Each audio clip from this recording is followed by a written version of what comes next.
week in entertainment news, more Star Wars info, a real-life Japanese horror movie, and good news for Nicktoon fans. There may be no more trailers, and the movie will be out in 2 weeks, but we still have plenty of information on a new Star Wars film. The new 30-second TV spot now begins with the... oh, fucking shit.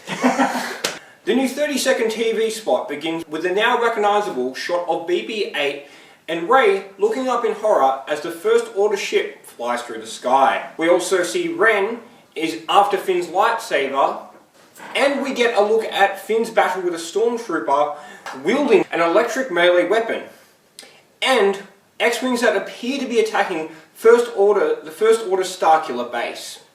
Yesterday we also got another TV spot which shows Rey talking with BB-8 about waiting for her family. Maz says to someone, "Dear child, the belonging you seek is not behind you, it is ahead of you," and villain Kylo Ren igniting his crossguard lightsaber, and a legion of the First Order stormtroopers raising their arms after hearing a speech from General Hux. Star Wars The Force Awakens hits theaters December 18th this year, followed by Star Wars films every year for the next 5 years. A new trailer for director Jason Zada's upcoming horror movie The Forest is now available. The Forest stars Natalie Dormer as a young woman named Sarah, who travels through Japan's infamous Akagiri Forest at the base of Mount Fuji. At the base of Mount Fuji, in search of her missing sister. Despite warnings to the contrary, the first trailer reveals that Sierra doesn't lead straight from the marked path into dangerous territory. As the new trailer shows, the danger lurks not only within the haunted forest, but in her mind itself. For those that don't know, the forest is also known as the Suicide Forest. Located at the bottom of Mount Fuji in Japan, the forest is thought to be haunted, has a historic association with demons, and is the place where people go to commit suicide. The forest opens in US theaters on January 8th, 2016. And finally, if you're a fan of classic Nicktoons, there is some good news for you, as it maybe looks like we are getting some classic Nicktoons back, starting with a new TV movie based on Hey Arnold. The animated series that ran between 1996 and 2004 and focused on the 4th grader with an oblong noggin, basically football head guy, who lived with his grandparents in a boarding house. The TV movie will feature a storyline that picks up where the original series ended and resolves unanswered plot lines, including the whereabouts of Arnold's parents, long missing from the program. Nickelodeon could potentially revive old series like Ren and Stimpy, Rico's Modern Life, and Wild Thornberrys. However, this is yet to be confirmed. However, we can only hope, because Nickelodeon has 13 new animated projects in production and over 40 things in development. So, yet again, we could hope that some classic Nicktoons might be rebooted. But, if you still want to watch some of the old classic Nicktoon stuff, the company has recently launched The Splat, a primetime and overnight block of classic programming on Teen Nick. It's true that Windows Phone, and now Windows 10 Mobile, doesn't have as many apps as Android or iOS. However, the perception of that app deficit may be just as problematic. Why would you switch to a Lumia 950 if you assumed that none of your favorite apps had Windows equivalents? Microsoft clearly isn't happy with this state of affairs, as it just released App Comparison for Android to help set the record straight. The app, a spiritual sequel to the old Switch to Windows Phone, or Bullshit, app, tries to match the Android apps on your phone with their mobile Windows counterparts, either giving you an exact parallel or the next best thing. Whether or not you agree with the findings is another matter. It's good at finding some third-party software, such as Dropbox and Spotify, but it's evident that the company is reaching when it comes to apps from Google, or Windows' best-known holdouts. It tends to suggest apps and services that either aren't really let's not say that word. UC browser might be fine, but it's not Chrome. Or would require a ton of reinvestment. I feel like that didn't flow well. Are you really going to transfer years' worth of Google Drive files to OneDrive? There are also some conspicuous gaps. App Comparison didn't find a Windows match for Sonos Controller app, even though Phonos has been around for years. The tool should still be useful, but you'll want to double check its finding before kicking your Android phone to the curb. This week on gaming news, Just Cause 3 specs, Minecraft updates and Empires of Creation.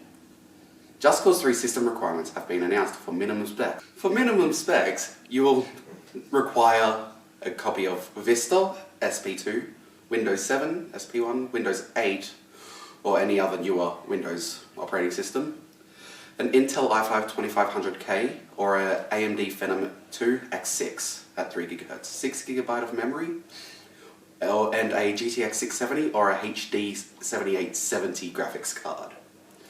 For recommended specs, you will need the same operating systems as before, an Intel Core i7-3770 or an AMD FX 8350, 8GB of RAM, a GTX 780 3GB or an AMD R9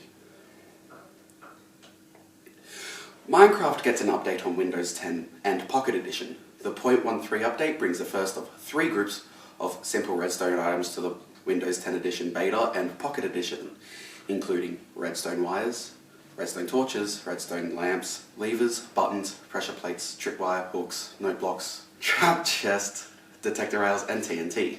But don't worry, Minecrafters, who've already mastered advanced redstone can look forward to advanced blocks, like pistons, repeaters, and others are planned in future updates with the final 2 groups of redstone functionality.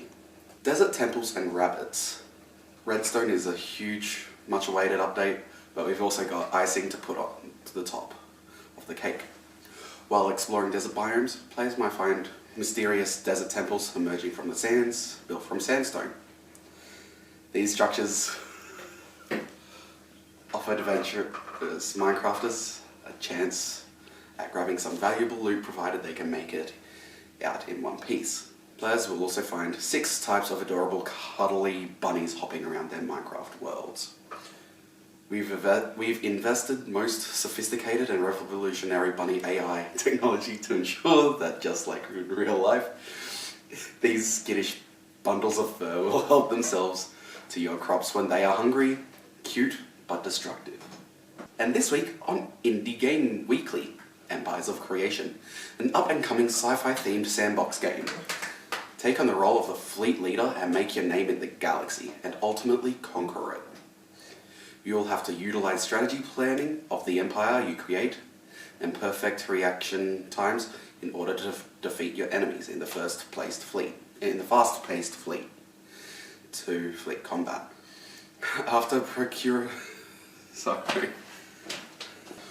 Your enemies in fast-paced fleet combat. After procedurally generating a spiral galaxy and Empires of Creation, you'll find yourself with nothing but potential, and an AI that has no regard for life, programmed to do whatever it is required to conquer the galaxy. Recruit ships from colony worlds, upgrade them to battle fleets, and eventually destroyers of the world.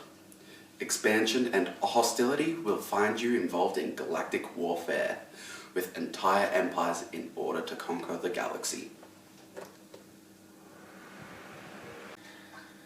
Hi, welcome to this week's Celeb Goss. On the show today, Celine Dion sings a touching tribute to Paris victims, Adele goes undercover, and what unsurprising thing has happened to Charlie Sheen. First off, Celine Dion sings a touching tribute song to those who were killed in the Paris attacks in November this year. The song, Hymne à la Mort, was sung in French with a live orchestra at the American Music Awards with pictures of Paris flashing up on the screen behind her. The song reportedly brought several audience members to tears, but whether the tears are because of the tribute or because they had to sit through a Celine Dion performance is thus far undetermined. But it was nonetheless a touching gesture. The tribute was announced by AMA's The tribute was announced by AMA's producer Larry Klein earlier in the week. Next up, Adele disguises herself to enter an Adele impersonation contest. Adele used some clever makeup and a prosthetic nose to try and fool the other judges and competitors, which she was successfully able to do. She even kept up the guys through the singing portion of the contest, and still everybody was none the wiser. Adele actually won the impersonator contest, and after she received the award, she revealed herself to everyone. She revealed herself to everyone present, and they were all blown away. The judges ruled that it was not against the rules for someone to enter an impersonation contest about themselves, and so she managed to keep her victory. But to be perfectly honest, I don't think any of the other competitors were too disappointed about that. And finally, Charlie Sheen has revealed something which we are not overly surprised about, to be honest. If Charlie Sheen's performance in the sitcom 2.5 Men is in any way similar to his personal life, then this is not in the slightest bit surprising. He has revealed in a TV interview that he is tested to be HIV positive. Sheen talked to Matt Lauer on America's Today Show, saying that he has no idea how he contracted the virus and that he was diagnosed 4 years ago, after initially thinking it was a brain tumour. During the interview, he revealed that he had engaged in unprotected sex, but said the women always knew of his condition and were treated, and claimed that it was impossible that he had infected someone without his knowledge. That's all from me today with Celeb Goss. I hope you all have a wonderful week.